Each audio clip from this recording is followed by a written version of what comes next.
Ah, Babasahin ko lamang po yung ating pong pagbubulayang teksto ngayong umaga dito po sa Mark chapter 10, verses 46 hanggang 52. Kung meron po kayong Bible, ay samahan po ninyo ako sa pagbasa. Sa Mark chapter 10, verses 46 to 52, ganito po ang sinasabi. Then they came to Jericho as Jesus and his disciples, together with a large crowd, were leaving the city. A blind man, Bartimaeus, that is the son of Timaeus, was sitting by the roadside begging. When he heard that it was Jesus of Nazareth, he began to shout, "Jesus, son of David, have mercy on me." Many rebuked him and told him to be quiet, but he shouted all the more, "Son of David, have mercy on me." Jesus stopped and said, "Call him." So they called to the blind man, "Cheer up, on your feet, he's calling you." Throwing his cloak aside, he jumped to his feet and came to Jesus. "What do you want me to do for you?" Jesus asked him. The blind man said, Rabbi, I want to see." "Go," said Jesus. "Your faith has healed you." Immediately he received his sight and followed Jesus along the road. Purihin ang Panginoon sa kanyang salita na ating pagbubulay-bulayan ngayong umaga. Magandang umaga po sa inyo lahat. Good morning! Pwede bang lingunin mo yung iyong katabi at sabihin mo, "Ako ay blessed ngayong umaga." Ayan. Kasama kita sa pagsamba sa Panginoon. Amen. Praise the Lord. Kung halimbawa po si Jesus Christ ay nasa ating harapan ngayon. No, halimbawa, imaginein po natin. Si Jesus Christ ay nasa ating harapan ngayon, nakatayo dito. At sasabihin sa atin na pwede kang humiling ng isang kahilingan. Ano po yung hihilingin mo? No? Siguro marami kayong masasabi, no? Hindi ko na papasagutin kung ano yung mga individual na kahilingan, no? Kasi madami. Kasi sasagot, no? So, maaaring humihiling ng laging kalusugan, kalakasan. Meron pa laging kapayapaan, di lamang sa pamilya, kundi sa buong mundo. Parang gano'n, no?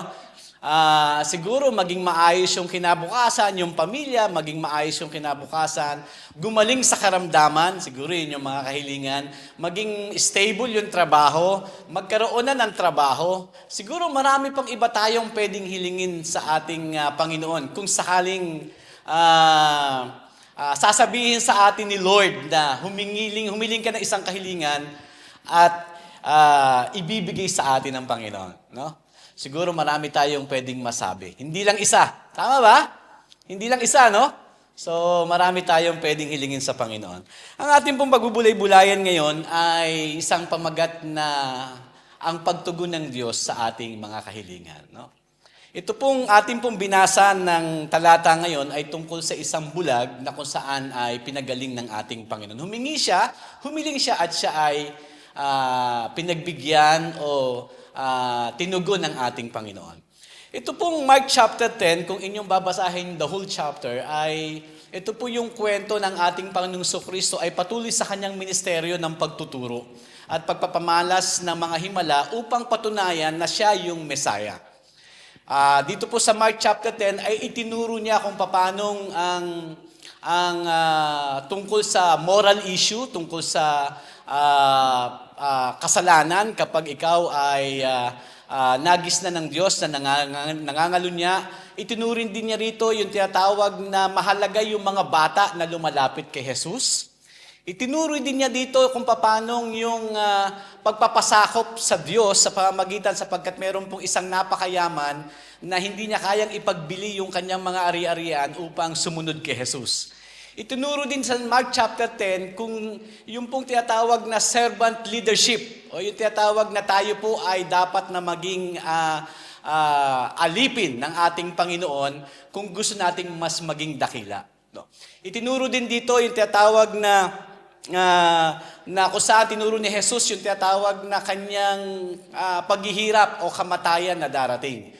So, pagkatapos nun, ay ikanyang nagisna niya po yung isang kwento o isang lalaki na kung saan ay sa pamamagitan nito ay mangungusap sa atin na hanggang sa ating kapanahunan. Kung paano yung ating mga panalangin ay tutugunin ng Diyos. Ilang pong prinsipyo ang dapat nating makita dito sa chapter 10 verses 46 hanggang 52. ilang mga prinsipyo kung paano makuha natin yung attention ng Diyos at tugunin niya yung ating mga panalangin. No? 3 bagay po. Unang-una ay ating makikita na ito pong si Bartimeo ay lumapit sa ating Panginoon. Ito pong si Bartimeo ay maaaring hindi ipinanganak na bulag. Siya po ay maaaring nabulag lamang. Sa hindi malamang dahilan sapagkat hindi naman dinetalye kung ano yung nangyari sa kanya. Si Bartimeo po ay natiling isang hopeless yung kanyang situation dahil nga wala na siyang kakayahang magtrabaho, siya po ay naging pulubi at umaasa na lamang sa mga ibinibigay ng mga taong naaawa sa kanya. So yung naging kanyang kabuhayan ay sa pamamagitan ng mga awa ng mga tao sa kanya. No? So, ang naging tirahan niya po ay yung pong maaring sa tabi ng daan at ang nagiging proteksyon niya sa lamig at sa mga buhangin kapag mayroong mga tinatawag na sunstorm ay yung pong balabal niya. So, yun po yung kanyang kwento. Kung imagine po natin sa ating isipan, isang pulubi, isang bulag na nakatira doon sa kasada na ang tanging kabuhayan niya ay ang awa ng kanyang kapwa at siya po ay... At siya po nandoon sa madilim na kalagayan ng buhay. So, imagine po ninyo, pangkaraniwan sa mga daan, sa Pilipinas, dito sa New Zealand, yung isang bulag na tao na hopeless yung situation, madilim yung kanyang kalagayan, naghahanap siya ng liwanag, naghahanap siya ng awa ng kanyang kapwa, naghahanap siya ng awa ng kanyang Diyos. So, ganun yung kanyang sitwasyon. So, sinamantala niya po yung pagkakataon na dumaan ng ating Panginoong Hesus, no? Dumaan yung ating Panginoong Hesus, unang-unang prinsipyo kung bakit tinugon yung kanyang panalangin, lumapit siya sa ating Panginoong Hesukristo. Lumapit po siya ng may pananampalataya, pero bakit po siya nagkaroon ng pananampalataya? Paano nangyaring nagkaroon siya ng pananampalataya? Sapagkat nung panahon na yun, kahit naman sa panahon natin ngayon, Jews and Greek or Jews or Gentile, laging nandun yung prinsipyo ng to see is to believe. Tama? Kailangan ipakita mo sa akin, kailangan mapatunayan ko yan, kailangan makita ng aking mga mata para maniwala ako. Pero itong si Bartimeo, walang kakayahan na papatunayan sa kanyang paningin dahil nga siya ay bulag. Tama? So sa paanong paraan nagkaroon siya ng pananampalataya na kahit na hindi siya nakakita, ay lumapit siya ng may pananampalataya sa ating Panginoong Jesucristo sa pamamagitan ng kanyang pandinig. No? So, lumago, nagkaroon ng ugat, tumubo, lumago yung kanyang pananampalataya sa pamamagitan ng kanyang pandinig. No? Kumbaga, nagkalat na yung maraming marites doon sa kalsada. No? Maraming nagkalat na marites at tolits. Ano yung latest? No? Doon sa kalsada. At yung mga chismis na kanyang narinig, hindi chismis, kundi totoo. Totoong karanasan ng mga taong nagbabalita na pinagaling sila ng Panginoon, natagpuan na nila yung Mesaya, nagkaroon sila ng kapayapaan at sinasabi nilang, ito na yung pangako mula pa sa lumang tipa ng merong darating na tagapagligtas, ito na nakakasalamuhan namin. So sa pamagitan ng maraming kwento na yun na pinapatotohanan at hindi ito chismis lang, kundi ito totoo ito, nakikinig siya. No? Nag-oobserba siya, hindi sa pamamagitan ng mata, kundi nag-oobserba siya sa pamamagitan ng pandinig. So Romans chapter 10 verse 17, sabi doon, ang pananampalataya ay bunga ng paikinig.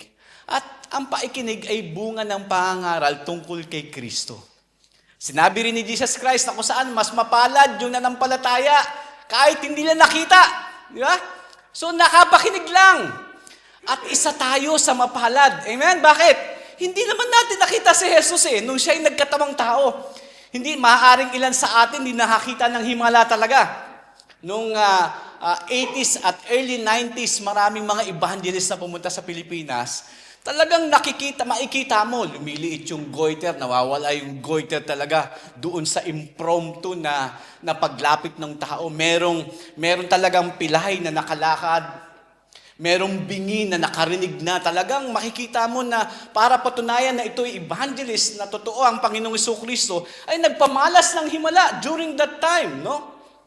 Pero alam niyo po, maaaring wala tayong makitang himala ngayon, pero yung himala ngayon na buhay at nagpapatuloy ay yung binabago niya yung buhay natin araw-araw. Amen? Kahit na po hindi tayo makakita ng bulan na nakakita o nakarinig na bingin na nakarinig o pilay na nakalalakad. Pero yung maranasan mo, ikaw, personal na experience mo na araw-araw, oras-oras, binabago ka ng Panginoon, kung i-evaluate mo yung sarili mo 10 years ago. Wow! Ang laki na ng ginawa ng Panginoon sa akin. Praise the Lord. Pwede mo ba sabihin, praise the Lord? Amen, no? Pero mo, no, ang laki ng ginawa ng Diyos sa akin. Maaring yung mga tao, hindi pa rin ako pinapatawad. Maaring yung mga tao, hindi pa rin ako pinagbibigyan. Maaring yung mga tao, ay ganun pa rin yung pagtingin sa akin. Di ba, merong mga ganun kasi ng tao eh. Kapag nabanggit yung pangalan, ay si Jojit, ay kilala ko yan eh. 10 years ago. Alam ko yan, kilala ko yan. Pero hindi niya alam na pagkalipas ng 10 taon, nung siya ay makipag-isa kay Kristo, marami nang ginawa si Kristo sa kanyang buhay. Amen? Kaya bawal lang judgmental no? Bawal lang judgmental. Kasi laging araw-araw may ginagawa ang Diyos sa atin. Amen? So, itong taong ito na si Bartimeus ay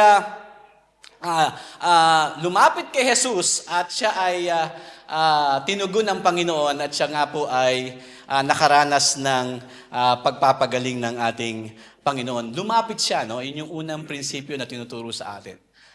Lumapit siya ng, sabi nga, determinado. Sa kanyang pananampalataya, determinado. Bakit nasabing persistent siya doon sa paglapit sa Panginoon? Kasi yung mga tao, pinipigilan siya eh.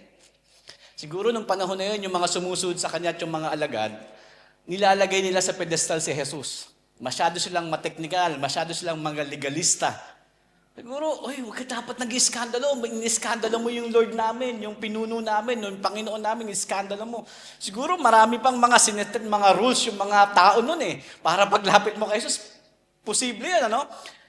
Pero hindi siya nabahala, hindi siya napigilan na mga taong ito, bagkus siya po ay lalo pang lumapit. Determinado siya, ipinahayag niya yung kanyang pananampalataya at kinilaim niya yung word na sinabi niya, Son of David. Sinasabi niya, ipinapahayag niya, kaya merong pagbibigay ng diin dun sa Son of David sapagkat binibigyan diin na ito yung coming Messiah. Ito yung promised Messiah na kung saan manggagaling yung tagapagligtas doon sa lahi ni David. No? So, andun yung kanyang determinado, kapahayagan ng kanyang pananampalataya. Nandoon yung kanyang persistent na paglapit sa ating Panginoon. No? Alam niyo po yung ginawa natin kanina na paglapit sa harapan, ito po ay personal na ekspresyon ng ating pong patuloy na paglapit sa Panginoon. No? Nabanggit ko po yung personal na ekspresyon sapagkat hindi po ito hinuhusgahan na porket hindi ka lumapit ay hindi masidhi yung paglapit mo sa Panginoon. No? Walang judgment na ganon. Na para bagang, kaya sila lumapit kasi seryoso sila sa kanilang panalangin Tapos yung mga lumapit naman, kaya hindi sila lumapit kasi hindi sila seryoso sa panalangin Walang judgment na gano'n, no? Kasi ang Diyos naman na nakakakita sa puso natin Kahit na nakatayo ka sa harapan, ang Diyos ang nakakaalam ng puso mo sa iyong masidhing paglapit sa Kanya. Kaya nabanggit ko po, kung ang iyong personal expression ng paglapit mo sa Diyos, nakatayo man o lumapit man sa harapan, ang Diyos ang nakakaalam nun. Amen? So, ayun nga po, ikaw ay masiding lumapit sa Panginoon at kapag sa paglapit mo sa Diyos, alam niyo po tayo pong mga anak ng Diyos, nasa spiritual battle po tayo Nasa spiritual warfare tayo. Nasa ating paglapit sa Panginoon, laging merong battle, laging nandoon ang kaaway para tayo pigilan. Amen? Ang gagawa ng kaparaanan ng dyablo para tayo mapalayo sa Diyos. Kasi kapag tayo po ay napalapit sa Diyos, naging kawangis ni Kristo, napapalayo tayo sa kasalanan. Yun yung opposite na, no? Pag lumalapit ka sa Diyos, napapalayo ka sa kasalanan. Kapag naman lumalayo ka sa Diyos, napapalapit ka sa kasalanan. Tama ba? So, anong pipiliin natin? Di ba, no? Ganun, no? So, andun lang yung ating pagpili. So, kung lumalapit tayo sa Diyos, napapalayo tayo sa kasalanan. So, andun yung spiritual battle. Yung dyablo kumikilos. Pumipigil. Marami siyang kaparaanan para pigilan tayo sa paglapit sa Diyos. Kung gusto mo mga maglingkod meron tinatawag na battle within. No? Alam niyo po, sa maraming mga karakter sa banal na kasulatan, maraming tinatawag ang Diyos, no? Maraming sinasabihan na maglingkod, no? Dapat tayo naglilingkod sa Panginoon Diyos. So maraming katwiran. Nandun si Moses, ang katwiran niya, hindi ako marunong magsalita. Kaya meron siyang spokesperson si Aaron, no? Sabi niya, hindi ako marunong magsalita. Kaya ang laging sinasabi ni Moses, "Here I am, Lord." Nandito naman ako, Lord. Nandito ako. But send them. No? Sabihin, "Lord, nandito ako, pero si Pastor Jethro na lang." Di ba, no? Arang ganun. "Pastor, kaya ka nga nandito, si ikaw na lang." Arang ganun, no? So, meron namang may insecurity, no? May mga insecurity, katulad ni Gideon. Si Gideon, kami yung pinakamaliit na lipi. Kami yung pinakamahina, no? Si Jeremiah, bata pa ako, no? Maraming mga excuses, no? So, pwedeng yung battle within, sabi yung paghamak doon sa sarili, pagtingin sa sarili, wala akong kakayahan, hindi ako marunong magsalita, wala akong mataas sa pinag-aralan. Alam nyo, ako yung personality ko, mahihain talaga ako. Hindi ako leader. Hanggang ngayon, sinasabi ko, hindi ako leader. Kaya lagi akong nakaupo sa dulo ng upuan kasi yun talaga ako. Kahit nung kabataan ako, nandoon ako lagi sa dulo ng upuan. Kapag ako yung hindi tatawag na sinabihan nun na hindi makabasag pinggan, ano bang ibig sabihin nun? May hindi makibo. Hindi mapagsalita. Hindi ko naman sinasabing walang iyanan ngayon. I'm sorry sa term. Hinubog na lang ako ng Diyos na magsalita. Pero talagang hiyang-hiya akong magsalita. Ayokong magsermon. Kasi nahiya ako, wala akong lakas ng loob.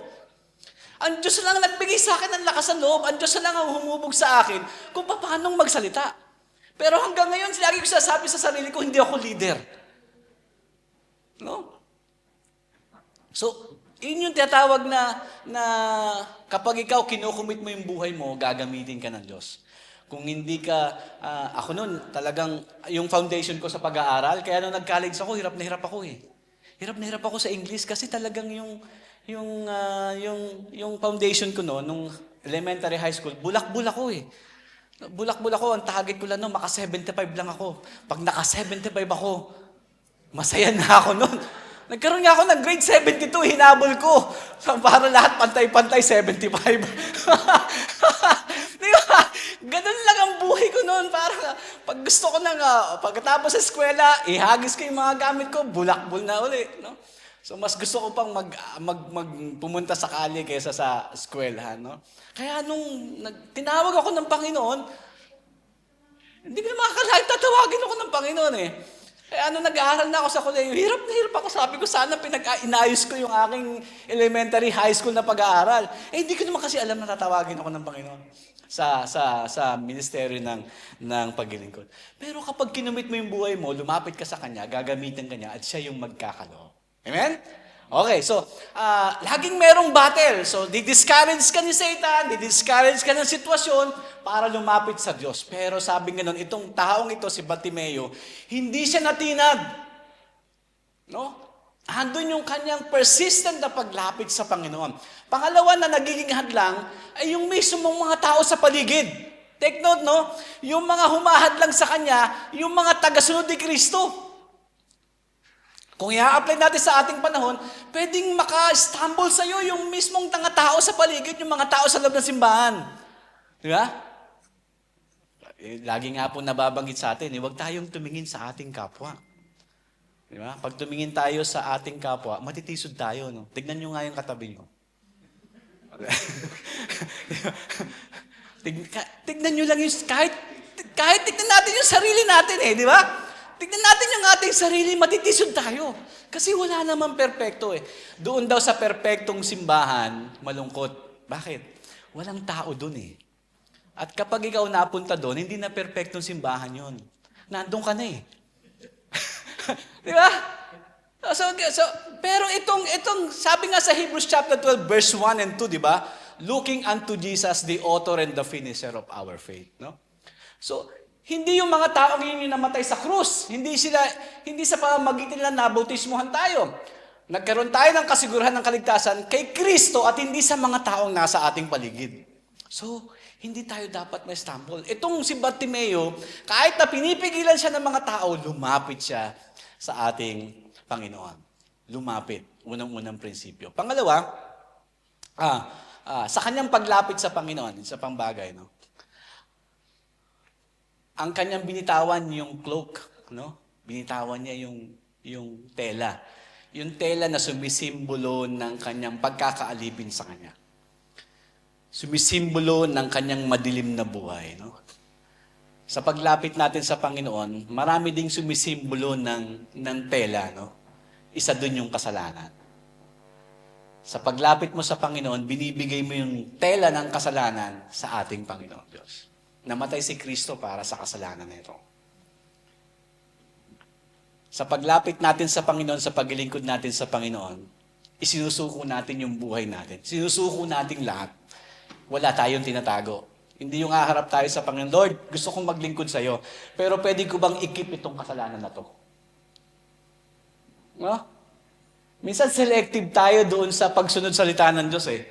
Na kung saan, Lord, okay itong nabasa kong talata. Susundin ko to. Pero kapag medyo masakit yung natatouch yung ating pamumuhay, parang ang hirap kong gawin ito, no? Kaya merong kwento eh. Sabi nga ng isang lalaki, Lord, susundin ko yung kalooban mo sa akin.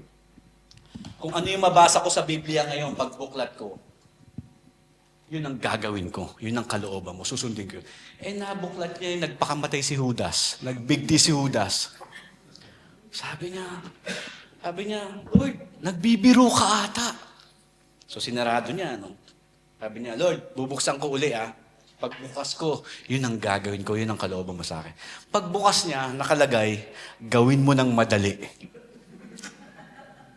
No? So, isang bagay na kung saan ay isinusuko natin yung ating buhay, no, sa Panginoon. Pati kasalanan. Walang flirting with sin. Hindi tayo naglalaro sa kasalanan. Hindi tayo nagtitimpasaw sa kasalanan. Sinusuko natin ito sa Panginoon. Katulad ni Bartimeong inalis yung balabal ng nagbababalot sa kanya. Pangalawa, yung sabing ganun ng ating Panginoon, anong gusto mong gawin ko sa'yo? No?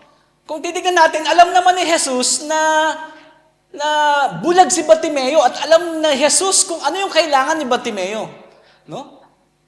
Pwedeng sabihin, bakit kaya tinanong pa ni Jesus si Bartimeo? Maaaring sabihin natin, isipin natin, maaaring baka may ibang kahilingan si Bartimeo. Kahit na siya'y bulag, baka mali mo, gusto niya magkaroon ng 4 na mata, no? May salamin pa. Ano?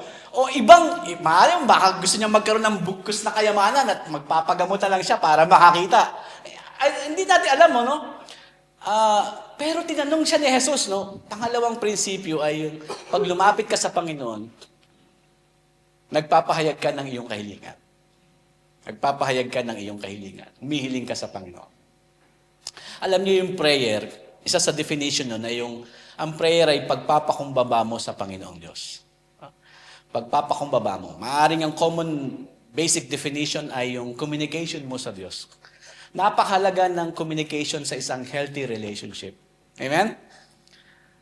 Kapag nagmamahalan at hindi nag-uusap, ano pwedeng mangyari? Alam nyo, nagkaroon ng, mahirap, no? Alam nyo, nagkaroon ng experiment. Meron akong nabasang magazine na nagkaroon ng experiment. Merong 10 mga babies na inihiwalay ng kwarto. At merong 5 nurses na nag-aalaga sa 10 at sa kabila sa 10. Yung 10, kinakausap ng mga nurse. Yung 10, hindi kinakausap. Pagkalipas ng ilang buwan, nanamlay lahat ng mga hindi kinakausap. Experiment yun, no? Nanamlay lahat ng hindi kinakausap hanggang magkaroon ng karamdaman, yung iba namatay. Yung 10 laging kinakausap, laging masigla. Masigla sila.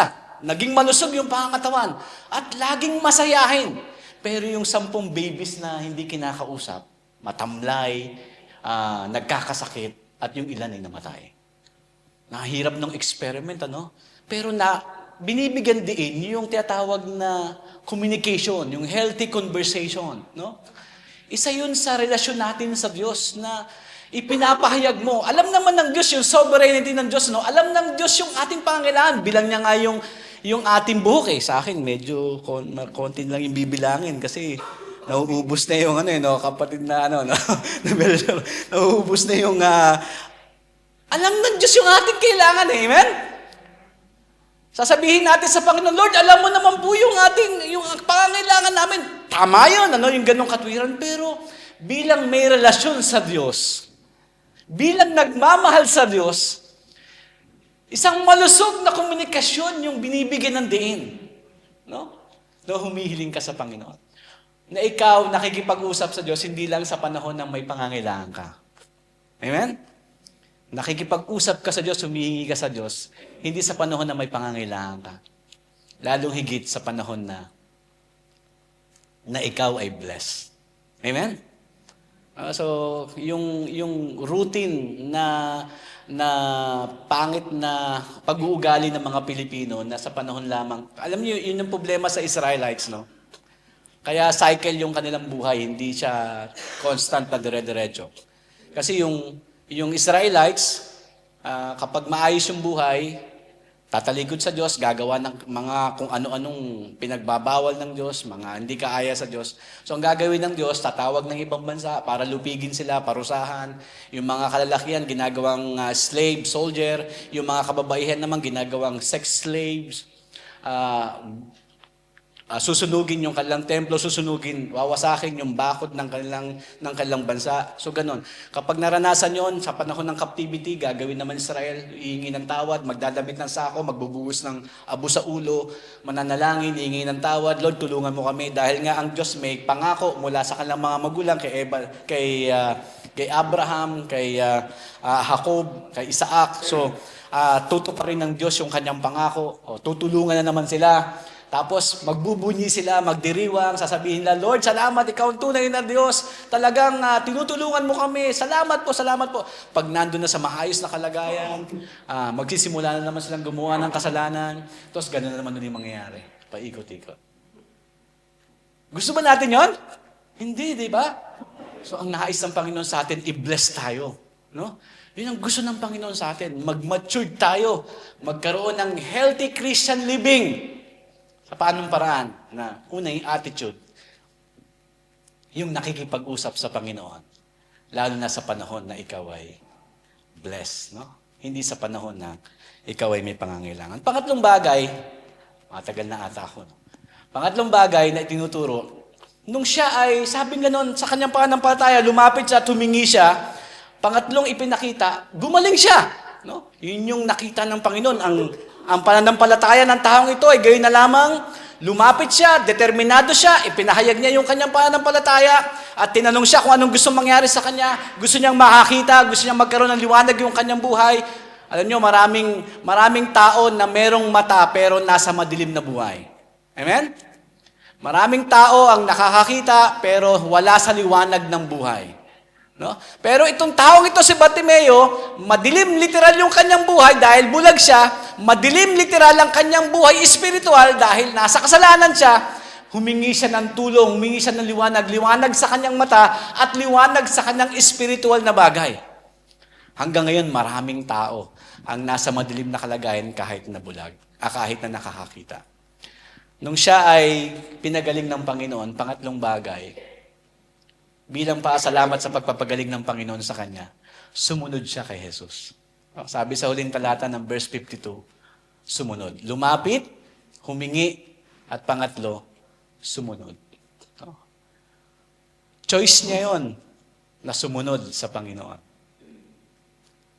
Pinili niya na ngayon nakakita na ako, pwede na akong maglagalag, pwede na akong magsaya, pwede na akong gawin yung lahat ng bagay na gawin ko.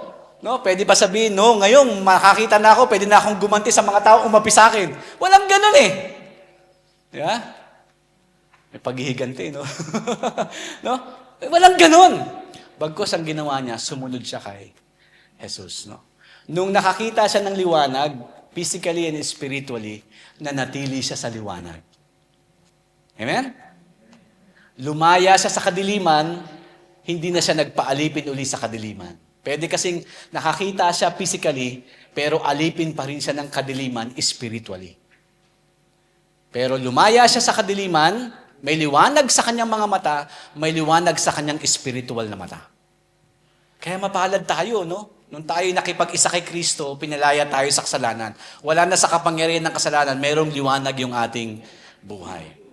Sumunod kay Kristo.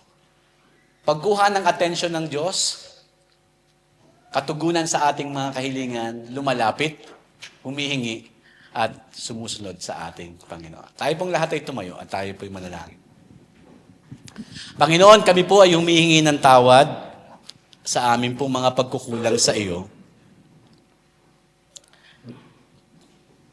Kami po ay patuloy na lumalapit, Panginoon, humihingi sa aming mga kalagayan at patuloy nagpapahayag ng aming pagsunod sa iyong kalooban, sa iyong plano. Tinatalaga ang aming buhay sa isang paglilingkod, Panginoon, lalo na ng pagsunod na tumutulad sa paglakad ni Jesus. Gabayan niyo po kami sapagkat kami ay nasa spiritual battle at dalangin namin ang patuloy na pagtatagumpay na ipinahayag ni Jesus doon sa krus, na kami ay magtatagumpay sa anumang lalang ng kaaway. Dalangin namin, Panginoon, ang kapayapaan at patuloy na biyaya mo ang aming maranasan sa bawat araw ng aming pong paglapit, paghingi at pagsunod sa iyo hanggang sa muling pagparito ni Jesus. Ito pong aming dalangin sa pangalan ni Jesus. Amen.